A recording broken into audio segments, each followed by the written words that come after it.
Hello बच्चा party, कैसे हैं आप सब। एक बार फिर से आपके अपने YouTube channel online chemistry with Atal Patidar में मैं आपका बहुत बहुत वेलकम करता हूं। आज के वीडियो में यूनिट 1 सॉलिड स्टेट का एक इम्पोर्टेंट टॉपिक हम करने वाले हैं। आज हम क्रिस्टलाइन सॉलिड्स का क्लासिफिकेशन करने वाले हैं। बहुत इंपॉर्टेंट वीडियो रहने वाला है आपके लिए और एग्ज़ाम के पॉइंट ऑफ व्यू से बहुत ही ज़्यादा इंपॉर्टेंट है, ध्यान दीजिएगा। ठीक है, अब क्रिस्टलाइन सॉलिड्स की अगर हम बात करें तो 4 टाइप्स में या 4 कैटेगरीज में डिवाइड किया गया है क्रिस्टलाइन सॉलिड्स को। फर्स्ट है आयोनिक सॉलिड, सेकंड है मेटेलिक सॉलिड, थर्ड है covalent solid and fourth and last जो टाइप है वो है मोलिक्यूलर सॉलिड्स। ठीक है, अब इनको डिफरेंशिएट हम करेंगे, बहुत इंपॉर्टेंट रहने वाला है। अगर हम डिफरेंशिएट करके इसको याद करेंगे तो बहुत इजी हो जाएगा आपके लिए। ठीक है, तो फर्स्ट जो पॉइंट है डिफरेंस का वो है कॉन्स्टिट्यूएंट पार्टिकल्स। कॉन्स्टिट्यूएंट पार्टिकल्स का मतलब क्या होता है मैंने आपको प्रीवियस वीडियो में बता दिया है, डिस्क्रिप्शन बॉक्स में लिंक है प्रीवियस वीडियो की, आप देख सकते हैं। ठीक है, कॉन्स्टिट्यूएंट पार्टिकल का मतलब ये है कि जो क्रिस्टल है वो कौन कौन से एटम, मॉलिक्यूल है ना, आयन किससे बना हुआ है, कौन कौन से पार्टिकल से मिलकर बना है, उसका मतलब होता है कॉन्स्टिट्यूएंट पार्टिकल्स। ठीक है, चलिए, तो कॉन्स्टिट्यूएंट पार्टिकल्स आयोनिक सॉलिड्स में क्या होते हैं, आयंस होते हैं। भाई आयोनिक सॉलिड है, सपोज कीजिए कि NaCl है ना, तो Na में NaCl में Na पॉजिटिव Cl नेगेटिव होता है, तो ये आयंस है। अब आयंस में भी केटायंस एंड एनायंस है ना, positive ions and negative ions. ठीक है, सिंपल सी बात है। तो आयोनिक सॉलिड्स में कॉन्स्टिट्यूएंट पार्टिकल्स कौन होंगे, आयंस होंगे, केटायंस एंड एनायंस होंगे।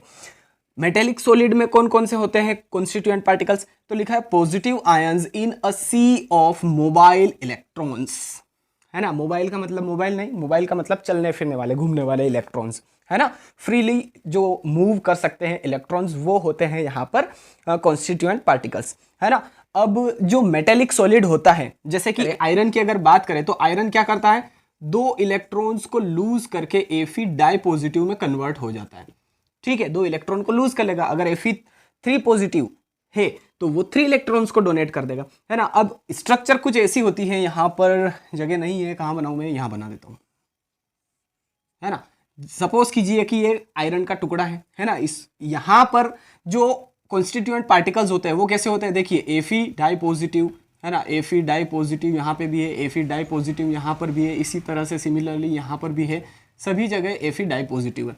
अब बात ये आती है कि सभी जगह पॉजिटिव आयंस ही है, तो ये एक दूसरे को रिपल क्यों नहीं कर रहे हैं, क्योंकि यहाँ पर जो 2 इलेक्ट्रॉन्स ये डोनेट किए हैं और Fe डाई पॉजिटिव बना है, तो ये जो इलेक्ट्रॉन्स होते हैं ये इधर से उधर फ्रीली मूव हो जाते हैं, है ना। और हमने पढ़ा है कि जो मेटेलिक सॉलिड्स होते हैं, प्रीवियस क्लासेस में भी हमने पढ़ा है कि जैसे कि आयरन है ना, लोहा, कॉपर है, ये कंडक्टर्स होते हैं इलेक्ट्रिसिटी के। तो यहाँ पर जो इलेक्ट्रॉन्स होते हैं वो ही कंडक्टेंस का काम करते हैं, इलेक्ट्रिसिटी फ्लो करने में हेल्प करते हैं, है ना। तो यहाँ पर जो पॉजिटिव आयंस होते हैं उनके अंदर जो फ्रीली इलेक्ट्रॉन्स होते हैं वही यहाँ पर कॉन्स्टिट्यूएंट पार्टिकल्स होते हैं, है ना। आयरन में मैंने आपको डायग्राम के थ्रू क्लियर कर दिया है। ठीक है, तो चलिए, अब कोवेलेंट सॉलिड में कॉन्स्टिट्यूएंट पार्टिकल्स कौन होंगे, तो कोवेलेंट सॉलिड में कॉन्स्टिट्यूएंट पार्टिकल्स होंगे एटम्स, है ना। जो एटम्स होते हैं वही कोवेलेंट सॉलिड में कॉन्स्टिट्यूएंट पार्टिकल्स का काम करते हैं। अब मोलिकुलर सॉलिड्स की अगर बात करें तो ये मोलिकुलर सॉलिड्स जो होते हैं वो भी 3 टाइप्स के होते हैं। फर्स्ट है नॉन पोलर, सेकंड है पोलर और थर्ड है हाइड्रोजन बॉन्डेड मॉलिक्यूल्स। अब नॉन पोलर में जो कॉन्स्टिट्यूएंट पार्टिकल्स होते हैं वो नॉन पोलर मॉलिक्यूल्स होते हैं, है ना। जैसे कि आइस हो गया, तो ये नॉन पोलर सॉलिड का एग्जांपल है। ठीक है, पोलर मॉलिक्यूल्स में कॉन्स्टिट्यूएंट पार्टिकल्स कौन होते हैं, पोलर मॉलिक्यूल्स। ठीक है, और थर्ड है हाइड्रोजन बॉन्डेड मॉलिक्यूल्स, यहां पर पोलर मॉलिक्यूल्स ही कॉन्स्टिट्यूएंट पार्टिकल्स होंगे। ठीक है, तो मॉलिक्यूलर सॉलिड्स को भी 3 टाइप्स में, 3 कैटेगरीज में डिवाइड किया गया है। फर्स्ट है नॉन पोलर, सेकेंड है पोलर और थर्ड है हाइड्रोजन बॉन्डेड। पोलर और हाइड्रोजन बॉन्डेड मॉलिक्यूल्स में दोनों में कॉन्स्टिट्यूएंट पार्टिकल्स सेम रहेंगे, polar molecules. But non polar जो मॉलिक्यूल्स होते हैं वहां पर नॉन पोलर जो मॉलिक्यूल्स है वही उनके कॉन्स्टिट्यूएंट पार्टिकल्स होंगे। ठीक है, तो फर्स्ट डिफरेंस जो है वो आई थिंक आपको अच्छे से क्लियर हो गया होगा चारों टाइप के सॉलिड्स में। अब सेकेंड जो है वो है बाइंडिंग फोर्स। कौन सा ऐसा फोर्स है जो इनको बांध कर रखता है आपस में, है ना, बाइंडिंग फोर्स या अट्रैक्शन फोर्स भी कह सकते हैं।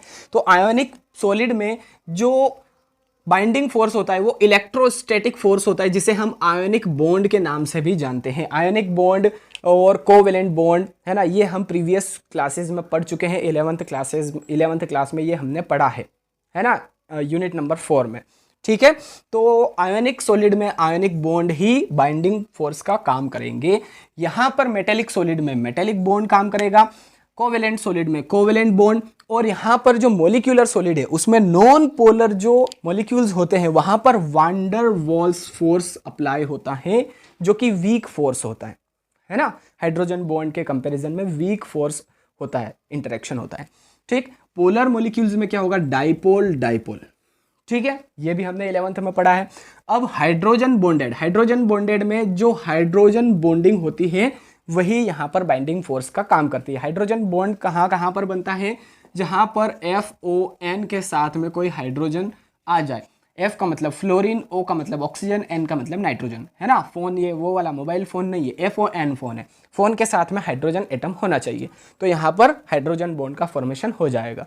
ठीक है, ट्रिक समझे इसे या आप जो भी समझे, है ना। ठीक है, तो बाइंडिंग फोर्स आयोनिक सॉलिड में आयोनिक बॉन्ड, मेटेलिक सॉलिड में मेटेलिक बॉन्ड, कोवेलेंट सॉलिड में covalent bond, and non polar में वांडरवाल्स फोर्स जो कि वीक फोर्स होता है, पोलर में डाइपोल डाइपोल। ठीक है, और हाइड्रोजन बॉन्डेड में हाइड्रोजन बॉन्डिंग होती है। और किन किन के बीच में होती है हाइड्रोजन बॉन्डिंग, आपको क्लियरली पता चल गया है यहाँ से। अब थर्ड जो डिफरेंस है वो है हार्डनेस, फिजिकल प्रॉपर्टी है ना। तो यहाँ पर जो आयोनिक सॉलिड है वो हार्ड होते हैं बट ब्रिटल होते हैं, मतलब कि टुकड़े टुकड़े हो सकते हैं। अगर हम उनको हथौड़े से, है ना, तोड़े अगर, तो वो टुकड़े टुकड़े हो सकते हैं। जैसे कि आयोनिक सॉलिड का एक एग्जांपल है NaCl को अगर हमने मतलब लिया और तोड़ा, है ना, हथौड़ी से या किसी से भी थोड़ा सा तोड़ दिया, तो वो टुकड़े टुकड़े हो जाएगा, मतलब कि ब्रिटल है ना। तो हार्ड बट ब्रिटल होता है आयोनिक सॉलिड। मेटेलिक सॉलिड क्या होता है, हार्ड होता है ना, बहुत ज़्यादा हार्ड होता है। अब आप आयरन को ही देख लीजिए, Fe आयरन का टुकड़ा अगर लिया आपने तो बहुत हार्ड होता है ना। तो हार्ड होते हैं मेटेलिक सॉलिड। कोवेलेंट सॉलिड भी बहुत हार्ड होते हैं, बट एक्सेप्शन केमिस्ट्री में हर जगह होता है। एक्सेप्शन है यहाँ पर ग्रेफाइट क्या होता है, सॉफ्ट होता है। 11th में ग्रेफाइट की स्ट्रक्चर भी आपने आई होप पढ़ी होगी। अब मॉलिक्यूलर सॉलिड में जो नॉन पोलर होते हैं वो सॉफ्ट होते हैं, पोलर जो होते हैं वो भी सॉफ्ट होते हैं, और हाइड्रोजन बॉन्डेड मॉलिक्यूल्स हार्ड होते हैं। हार्ड क्यों होते हैं, just because of hydrogen bonding, क्योंकि वहां पर हाइड्रोजन बॉन्डिंग हो जाती है। और हाइड्रोजन बॉन्ड क्या होता है, एक स्ट्रॉन्ग फोर्स होता है ना, as compare to van der Waals force and dipole dipole. ठीक है, तो यहाँ पर ये दोनों ही सॉफ्ट होते हैं, और हाइड्रोजन बॉन्डेड मॉलिक्यूल्स जो होते हैं वो हार्ड होते हैं। क्यों होते हैं, क्योंकि यहाँ पर हाइड्रोजन बॉन्डिंग अप्लाई हो जाती है। ठीक है, थर्ड पॉइंट भी आई होप आपको अच्छे से क्लियर है। आयोनिक सॉलिड हार्ड होते हैं बट ब्रिटल होते हैं, तोड़ने पर टुकड़े टुकड़े हो जाते हैं, है ना। मेटेलिक सॉलिड हार्ड होते हैं, कोवेलेंट सॉलिड भी हार्ड होते हैं, बट एक्सेप्शन है यहाँ पर ग्रेफाइट जो कि सॉफ्ट होता है। मॉलिक्यूलर सॉलिड में नॉन पोलर और पोलर दोनों ही सॉफ्ट होते हैं, बट जो हाइड्रोजन बॉन्डेड मॉलिक्यूल्स होते हैं वो हार्ड होते हैं। नेक्स्ट, कंडक्टेंस, इलेक्ट्रिसिटी के प्रति कैसे व्यवहार करेंगे, हमारा व्यवहार ही हमारा परिचय देता है ना, बोलते हैं ना। तो यहाँ पर ये इलेक्ट्रिसिटी के साथ में कैसा बिहेव करते हैं ये हम देख लेते हैं। अब जो आयोनिक सॉलिड होते हैं वो इंसुलेटर्स होते हैं, कौन सी स्टेट में, सॉलिड स्टेट में। भैया आपने NaCl लिया, है ना, सोडियम क्लोराइड लिया और इसमें करंट फ्लो कर दिया आपने, है ना। सोडियम क्लोराइड लिया आपने सॉलिड स्टेट में, नमक ले लिया मतलब, है ना, और उसमें आप करंट फ्लो कर रहे हैं, इलेक्ट्रोड लगा दिए, है ना, बैटरी से कनेक्ट कर दिया और इलेक्ट्रोड लगा दिए, कैथोड और एनोड, और उसको बैटरी से कनेक्ट कर दिया। आप फिर इसमें करंट फ्लो कर रहे हैं, तो आप ही बताइए कि NaCl में करंट फ्लो हो जाएगा क्या, नहीं होगा। क्यों नहीं होगा, क्योंकि यहाँ पर जो चार्ज करियर है वो है ही नहीं। Na पॉजिटिव और Cl नेगेटिव होते हैं चार्ज करियर यहाँ पर, है ना, इलेक्ट्रिसिटी को पास करते हैं। तो वहाँ पर जो आयंस है वो नहीं है, यहाँ पर सिर्फ और सिर्फ सॉलिड स्टेट है, NaCl है। Na पॉजिटिव नहीं है, Cl नेगेटिव नहीं है। ठीक है, तो इंसुलेटर्स होते हैं सॉलिड स्टेट में, बट कंडक्टर्स होते हैं मोल्टन स्टेट में एंड लिक्विड सॉल्यूशन में। अगर मोल्टन स्टेट है और लिक्विड सॉल्यूशन है तो वहाँ पर Na पॉजिटिव रहेगा, है ना, Na positive and Cl negative रहेगा। तो आयंस है यहाँ पर, तो आयंस होने के कारण ही ये इलेक्ट्रिसिटी को फ्लो कर देते हैं।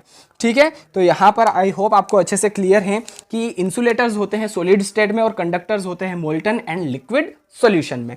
अब यहाँ पर मेटेलिक सॉलिड की अगर बात करें तो ये कंडक्टर्स होते हैं सॉलिड स्टेट में एंड मोल्टन स्टेट में, है ना।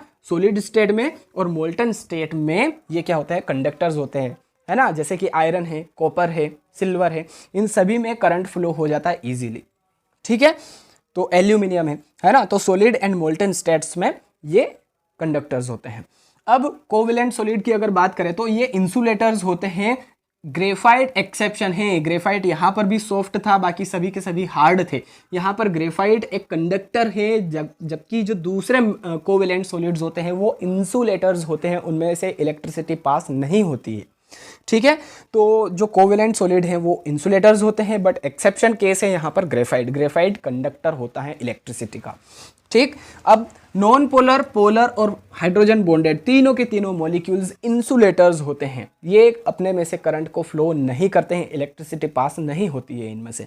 ठीक है, तो मॉलिक्यूलर सॉलिड्स जो होते हैं, तीनों टाइप के जो मॉलिक्यूलर सॉलिड्स हैं वो सभी के सभी इंसुलेटर्स होते हैं, कंडक्टर्स नहीं होते किसी भी स्टेट में। आप चाहे सॉलिड स्टेट की बात करें, मोल्टन स्टेट की बात करें या सॉल्यूशन में, है ना, एक्वस सॉल्यूशन में, ठीक है, लिक्विड सॉल्यूशन में, तीनों में ये इंसुलेटर्स ही रहेंगे।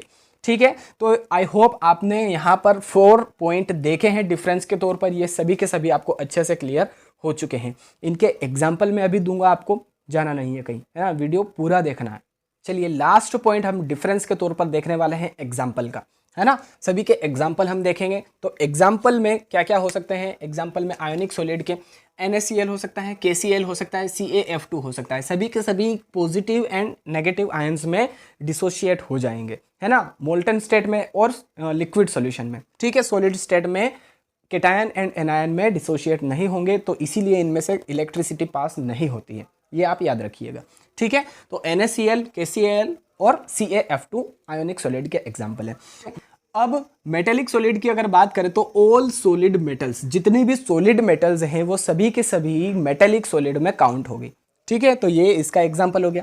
थर्ड है कोवेलेंट सॉलिड। कोवेलेंट सॉलिड के एग्जांपल है डायमंड, SiO2 यानी कि सिलिका, है ना, क्वार्ट्ज जिसको कहते हैं, और SiC यानी कि सिलिकॉन कार्बाइड। तो ये कोवेलेंट सॉलिड के एग्जाम्पल हो गए। और लास्ट है मोलिकुलर सॉलिड। मोलिकुलर सॉलिड में नॉन पोलर जो है उसमें आइस एग्जाम्पल हो जाएगा। एग्जाम में अधिकतर पूछा जाता है ना, मोलिकुलर सॉलिड का एग्जाम्पल आइस।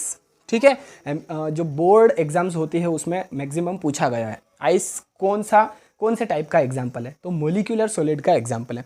ठीक है, पोलर कौन है, H2O है, HCl है ना, H2O, HCl ये क्या है, पोलर मॉलिक्यूल्स है। फिर हाइड्रोजन बॉन्डेड NH3HF, देखिए हाइड्रोजन के साथ F है, H+ फोन, याद आया आपको, यहाँ पर भी H+ फोन नाइट्रोजन है। ठीक है, तो ये एग्जाम्पल हो गए सभी के सभी सॉलिड्स के। ठीक, तो आई होप वीडियो आपको अच्छा लगा होगा, पसंद आया होगा। इस वीडियो से आप आई होप अच्छे से क्लियर कर पाए होंगे डिफरेंस इन सभी में। ठीक है, तो वीडियो अच्छा लगा है तो लाइक कीजिए, शेयर कीजिए, एंड चैनल पर पहली बार आए हैं तो प्लीज़ चैनल को सब्सक्राइब करके बेल आइकन भी जरूर प्रेस कीजिए, ताकि इसी तरह के जो इंपॉर्टेंट वीडियोस आपकी केमिस्ट्री के मैं रोज़ अपलोड करता हूं उनकी नोटिफिकेशन आप तक जल्दी से जल्दी पहुंच जाए। चलिए गाइज, मिलते हैं अब नेक्स्ट वीडियो में। Till then thank you so much, जय हिंद।